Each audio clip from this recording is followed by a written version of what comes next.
ఉండటం మా అదృష్టం సార్. నేను ఎన్టీ రామారావు గారిని చూశాను, చంద్రబాబు గారిని చూశాను, లోకేష్ బాబు గారిని చూశాను. భగవంతుడు అవకాశం ఇస్తే సార్ దేవేంశ గారిని కూడా నేను వారికి కూడా పైలట్గా చేయాలనేది నాకు ఉంది సార్. అవునా కాదా చేయమంటారా? చంద్రబాబు నాయుడు గారు ఈ పార్టీని 43 సంవత్సరాలు నుంచి ఇప్పుడు 44వ సంవత్సరాలు అడుగెడుతున్నాం. చూశారు కదా, ఈ 43 సంవత్సరాల్లో తెలుగుదేశం పార్టీకి ఎన్నో ఉడుదుడుగులు వచ్చినా కూడా చంద్రబాబు నాయుడు గారు కార్యకర్తలకు ధైర్యం ఇచ్చి నేనున్నాను మీరని చెప్పేసి, మీరు 84లో అయినా ఆ తర్వాత 89లో మనం ఓడిపోయిన తర్వాత కూడా మరలా అధికారంలో 94లో అధికారంలో తీసుకురావడానికి చంద్రబాబు నాయుడు గారే ముఖ్య కారణం అని చెప్పి నేను తెలియజేస్తా ఉన్నాను సోదరులారా. అదేవిధంగా 2024లో చంద్రబాబు నాయుడు గారు తోడుగా నారా లోకేష్ బాబు గారు వారు పాదయాత్ర మొదలుపెట్టినప్పుడు నాకు కూడా భయమైంది.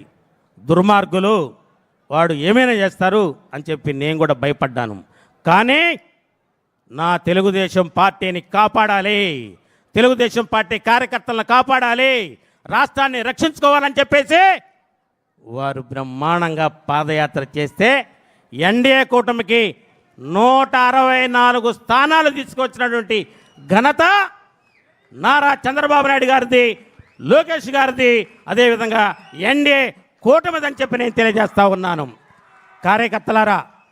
కార్యకర్తలారా నేను కూడా మీలో కార్యకర్తగా విజ్ఞప్తి చేస్తున్నాను. మనకి పదవులు ముఖ్యం కాదు, పార్టీ ముఖ్యం, రాష్ట్రం ముఖ్యం. ఎన్టీ రామారావు గారు దేనికోసమైతే పార్టీని స్థాపించారో వారి ఆశయ సాధన కోసం నారా చంద్రబాబు నాయుడు గారు, లోకేష్ గారు, వేదిక మీద ఉన్నటువంటి నాయకులందరూ కూడా పనిచేస్తామని చెప్పేసి మా చివరి రక్త బొట్టు వరకు కూడా అన్నా నేను ఇదే పార్టీలో మరలా మీ వెంట మరల భగవంతుడంత శక్తినిస్తే నేను రాష్ట్రం అంతా కూడా తిరిగి కార్యకర్తలు ఏ విధంగా అయితే పనిచేస్తారు మనందరం కూడా ఆలోచించండి. ఇవాళ మనకు పదవులు కాదు కావాల్సింది. ఈరోజు ఉన్నటువంటి పరిస్థితుల్లో నారా చంద్రబాబు నాయుడు గారు నిజంగా ఆర్థికంగా ఎన్నో ఇబ్బందులు ఉన్నప్పటికీ కూడా వారి యొక్క చాణక్యంతో ఆయన పరిపాలన ముందుకు తీసుకుపోతున్నాడు. అందుకే చంద్రబాబు నాయుడు గారు తెలుగుదేశం పార్టీ జాతీయ అధ్యక్షుడే కాదు, తెలుగు జాతి సంపద. ఆయన విషయాన్ని మనందరం కూడా గ్రహించాలి. కొంతమంది యువకులకు తెలియదు తెలుగుదేశం పార్టీ ఎందుకోసం స్థాపించిందో. ఆ రోజున తినడానికి తిండి, కట్టుకోవడానికి బట్ట, ఉండటానికి ఇల్లు కూడా లేని పరిస్థితుల్లో తెలుగుదేశం పార్టీని స్థాపించారు.